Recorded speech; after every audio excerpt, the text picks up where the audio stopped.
காக்க நீ வேலேந்தி வந்திடுவாய். தாயாய் தந்தையாய் முருகா தக்கணம் நீ வருவாய்.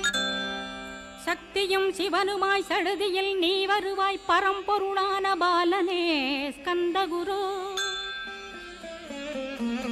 ஆதி மூலமே அருவாய் உருவாய் நீ அடியனை காத்திட அருவாய் வந்தருள்வாய். உள்ளொளியாய் முருகா உடனே நீ வா வா வா. தேவாதி தேவா சிவகுரோ வா வா வா. வேலாயுதத்துடன் குமரா விரைவில் நீ வந்திடப்பா. காண்பன யாவுமாய் கண் கண்ட தெய்வமாய். வேதச் சுடரோய் மெய்கண்ட தெய்வமே மித்தையா மிவ்வுலகை மித்தை என்றறிந்திடச் செய். அபயம் அபயம் கந்தா அபயமென்றலறுகிறேன். அமைதியை வேண்டி அருமுகா வா வா வென்றேன். உன் துணை வேண்டினேன் உமையவள் குமரா கேள். அச்சம் அகற்றிடுவாய் அமைதியை தந்திடுவாய்.